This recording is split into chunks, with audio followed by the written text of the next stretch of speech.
अस्सलामुअलैकुम एवरीवन, मैं हूँ आसिया अली और मैं आप सबको वेलकम करती हूँ अपने यूट्यूब चैनल अलमायदा किचन में। आज मैं अलमायदा किचन में बनाने जा रही हूँ 10 केजी सरसों का साग।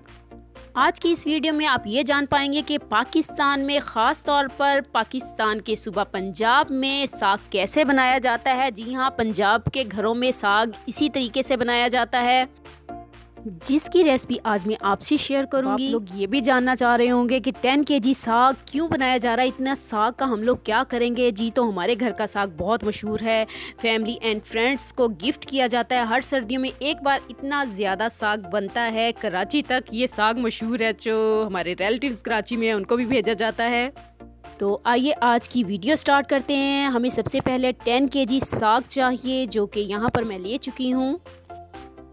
10 केजी साग में जाएगी 3 केजी पालक। आप इसको 4 केजी भी कर सकते हैं, इससे आपका साग बहुत ही स्मूथ बनेगा और बहुत जल्दी मिक्स होगा। जी तो पालक के बाद हमें चाहिए बाथू, और बाथू की चाहिए 5 गठियाँ। पंजाब के घरों में जो साग बनाया जाता है उस साग में बाथू का इस्तेमाल मस्ट किया जाता है। जी तो 10 केजी साग में जाएंगी 1 किलो हरी मिर्चें, और हरी मिर्चें यहाँ पर मैंने लंबी वाली ली हैं। आपको जो भी मिलती हैं आप वही ले लीजिएगा। जी तो ये है मशीन जिसमें हम काटेंगे साग को। आप चाहें तो छुरी से भी काट सकते हैं, आप चाहें तो दांत से भी काट सकते हैं। पंजाब के घरों में तो साग दांत से ही काटा जाता है मोस्टली, लेकिन ज़माना तरक्की कर गया है, ये मशीनें आ गई हैं साग काटने के लिए, सो हम इसी में साग काटेंगे। जी तो सबसे पहले हमने साग को तरतीब से रख लेना है और इनकी जो मोटी डंडियां हैं वो काट देनी है, जो बहुत सख्त होती हैं। और यहाँ पर आप देख सकते हैं साग को हमने तरतीब से रख लिया है, और इससे ये होगा कि साग काटने में हमें बहुत ही आसानी होगी। हमने 6-7 पत्ते साग के उठाने हैं, यानी कि डंडियाँ पत्तों समेत उठानी है और मशीन में लगा देनी है, और इसी तरह हम सारा साग काट लेंगे। जी तो साग को हमने काट लिया है और अब यहाँ पर हम पालक को काट रहे हैं, और पालक के साथ साथ ही हमने थोड़ा थोड़ा बाथू भी लगाते जाना है, और पालक और बाथू को दोनों को इकट्ठा काट लेना है। जी तो यहाँ पर एक बर्तन में मैंने पानी डाल लिया है, और यहाँ पर हम हरी मिर्चों को धोएंगे ताकि इन पर जो मट्टी लगी हुई है, जो गंद लगा हुआ है, वो अच्छे से साफ़ हो जाए। और यहाँ पानी में डालने से आप देख सकते हैं कि हमारी हरी मिर्चें जो हैं वो बहुत अच्छे से साफ़ हो चुकी हैं। हरी मिर्चों को धोने के बाद अब इसे एक टोकरी में निकाल लेंगे। जी तो यहाँ पर हरी मिर्चों को अच्छे से धोने के बाद साफ़ कर लिया, और इसकी डंडियों को भी हमने निकाल दिया है, और जस्ट हमारे पास बच गई हैं अब हरी मिर्चें। जी तो एक ग्राइंडर लेंगे और इसमें हरी मिर्चें डालेंगे और थोड़ा सा पानी डालेंगे और इसको ग्राइंड कर लेंगे अच्छे से, और ऐसे ही हमने सारी की सारी हरी मिर्चों को पीस लेना है। जी तो यहाँ पर अब मैंने एक बड़े बर्तन में दोबारा से पानी डाला है, और अब हम इसमें साग, पालक और बाथू को डालकर अच्छे से धो लेंगे। और ऐसा हमने 2 से 3 बार करना है। 2 से 3 बार करेंगे तो इसमें से सारे की सारी मट्टी जो होगी वो अच्छे से निकल जाएगी और साग बिल्कुल साफ़ हो जाएगा। जी तो यहाँ पर आप देख सकते हैं कि साग को हमने एक मरतबा पानी में डाला है और मट्टी काफ़ी अच्छे से साफ़ हो गई है। एक मरतबा धोने से साग पर लगी मट्टी अच्छे से साफ़ नहीं होती, सो हमें एक मरतबा और पानी लेना है, और उस ताज़ा पानी में हमें फिर से साग को धोना है एक मरतबा। जी तो यहाँ पर अब आप देख रहे हैं कि हमने दूसरी मरतबा पानी डाला, और ये दूसरी मरतबा हम साग को पानी में से निकाल रहे हैं। इसकी मट्टी काफ़ी हद तक साफ़ हो चुकी है, लेकिन एक मरतबा हम और धोएंगे साग को। जी तो तीसरी मरतबा भी हमारा साग धुल चुका है, और अब हम इसमें पानी डालेंगे, और पानी हमने इतना डालना है कि जब साग पकने लगे तो पानी साग के ऊपर से नज़र आना चाहिए, और इसी में हमारा 3 से 4 घंटे में साग पककर तैयार होगा। जी तो यहाँ पर आप देख सकते हैं सारे का सारा साग जो है वो एक बड़े सारे पतीले में आ चुका है, और अब हमने इसको चूल्हे पर रख दिया है, और अब हम इसको 3 से 4 घंटे के लिए पकने के लिए छोड़ देंगे। जी तो यहाँ पर हमारे पास थोड़ा सा साग बच गया था, अब हम उसको भी डाल रहे हैं, और इसके बाद हम एक चम्मच लेंगे और साग को इस चम्मच के साथ नीचे करते जाएंगे, दबाते जाएंगे। यहाँ पर आप देख सकते हैं कि साग पकना स्टार्ट हो चुका है। अब हम इसमें नमक ऐड करेंगे। नमक की 3 चम्मच मैं पहले डाल चुकी हूँ, और 3 चम्मच मैं आपके सामने डाल रही हूँ।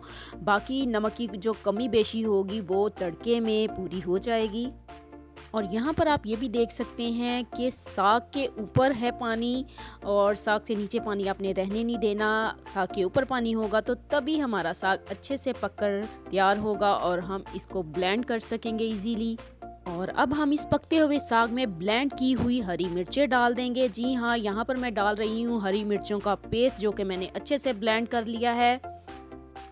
मैंने अपनी अम्मी लोगों को देखा कि वो साबुत मिर्चें साग में डालते थे और जब वो उसको ब्लेंड करते थे साग को हाथ के साथ तो हरी मिर्चों के जो टुकड़े थे या जो छिलका था वो काफ़ी ज़्यादा रह जाता था। सो ये आइडिया बेस्ट है कि आप भी साग में मिर्चें जो हैं वो ब्लेंड करके डालें और फिर हम इन हरी मिर्चों को अच्छे से चम्मच के साथ मिक्स कर देंगे साग में। यहाँ पर 4 से 5 घंटे गुजर चुके हैं साग को पकते हुए और यहाँ पर आप देख सकते हैं हमारा साग जो है वो ब्लेंड होने के लिए बिल्कुल रेडी है। और हम इसको ब्लेंड करेंगे हैंड ब्लेंडर के साथ, हम इलेक्ट्रिकल ब्लेंडर बिल्कुल यूज़ नहीं करेंगे। जी तो साग को ब्लेंड करने के लिए यहाँ पर ले ली है मैंने एक मट्टी की हंडिया। जी हाँ, तो पंजाब के घरों में चाहे वो पाकिस्तान हो या इंडिया, मट्टी की हंडिया में ही साग को ब्लेंड किया जाता है हैंड ब्लेंडर के साथ। आप चाहें तो इलेक्ट्रिकल ब्लेंडर भी यूज़ कर सकते हैं साग को ब्लेंड करने के लिए, ये आपकी मर्ज़ी पर डिपेंड करता है। लेकिन उससे ये होगा कि आपका साग बहुत ज़्यादा ब्लेंड हो जाएगा, यानी कि खीर की शक्ल में आ जाएगा, ऐसा ब्लेंड हो जाता है। लेकिन हमें थोड़ा सा मोटा रखना है और बहुत ही कम ब्लेंड करना है साग को। आप देख रहे हैं कि यहाँ पर साग पहले ही बहुत ब्लेंड हो चुका है पकते पकते ही। जी तो साग को स्मूथ करने के लिए एक और चीज़ साग में डाली जाएगी और वो है गंदम का आटा। जी हाँ, यहाँ पर मैंने गंदम का आटा ले लिया है, लेकिन ये यहाँ पर बहुत ही कम इस्तेमाल होगा। आप चाहें तो मकई का आटा भी इसमें डाल सकते हैं। और यहाँ पर आप देख सकते हैं तकरीबन 1 स्पून के बराबर मैंने इसमें आटा डाल दिया है और ये आ गया हमारा हैंड ब्लेंडर, यानी कि मदना, इसको मदना भी बोला जाता है। और यहाँ पर आप देख सकते हैं कि मैं हैंड ब्लेंडर के साथ साग को कैसे ब्लेंड कर रही हूँ। जस्ट हमने 1 से 2 मिनट के लिए साग को ब्लेंड करना है हैंड ब्लेंडर से और हमारा साग बहुत अच्छे से ब्लेंड हो जाएगा। जी तो व्यूवर्स, यहाँ पर आप देख सकते हैं कि मुझे 1 से 2 मिनट लगे हैं साग को ब्लेंड करने में और हाथ के साथ बहुत ही आराम से ब्लेंड हो गया है और बहुत ही स्मूथ हो गया है, देख सकते हैं आप यहाँ पर।